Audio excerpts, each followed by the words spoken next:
move on to 1980s. It's my first year involved in South Sydney, wearing my little jumper and shorts and socks. Yeah, I was actually You was a sand boy. I was a sand boy. Yeah, little Brent there, yeah. I wasn't a ball boy, I was a sand boy. I didn't want to run around and chase balls. I just wanted to dampen the sand and hand it off to the mid-goal kicker. And that was the Minties jerseys, was that one of that was the first couple of years of those? Yeah, this side was a very strong side too. I can remember us winning the grand final at Henson Park, and they won by a big margin. I think we scored 28 points that day, and there was several first graders, the likes of Mark Ellison, Russell Bartlett, Bruce Longbottom, Paul Judd, Todd Bishop, Joey Thomas was the captain, a great player. Joey. Craig Weeks, he played for Ross Harrington, all went on to play at first grade level, and that was a very good side. There was a boy in this side, Paul Diaz, who I've got no doubt would have been an exceptional first grader. He gave the game away at about 19 years of age. He was an Australian schoolboy player.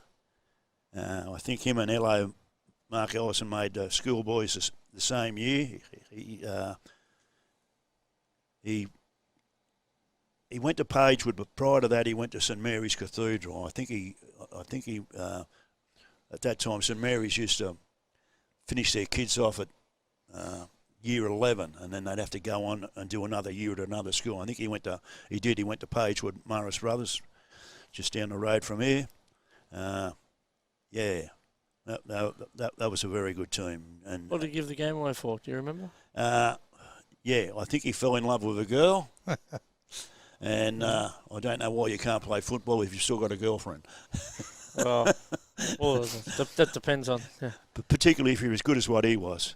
He was a real good centre, probably one of the best centres that played in these teams, you know. That was when I fell in love with football. I was dragged out to Saturday to watch 3 games of football. It was SG Ball, Jersey Flegg, President's Cup. Yeah.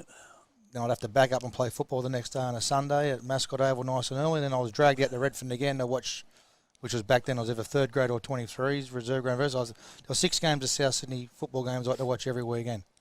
And still doing it. I got a little bit bored back then as I would have become a sand boy, but I got lucky actually. They won every game and they scored plenty of points, and the goal kicker didn't really miss too. It was Mark Ellison. Ello was a good goal kicker. He was a big toe poker. He was a good toe poker back in the day, and he gave me his instructions like he still is today. Yeah. But he wanted his sand a little bit wet, and I used to come out with my little bucket, and it was filled up, ready to go. And he one of those used all the full bucket, then grabbed a handful, and moved half of it away. Like, you should only brought up. It was tough to carry around all the time. Make up your mind, Ello. Come on, mate.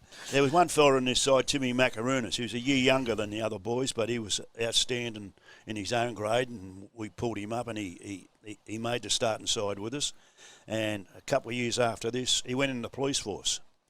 And he'd only been in the police force about 4 or 5 months. He was on night shift, apparently. And there was a police pursuit, and it was a wet, rainy night.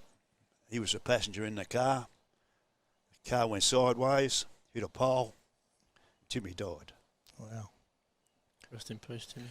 I tell you what, you don't make too many rep sides of you young back in those South Sydney days. You would never even chose kids. He was very quick, and he was a strong defender. He was outstanding player in his own age group, but he was good enough to make this team on his own ability.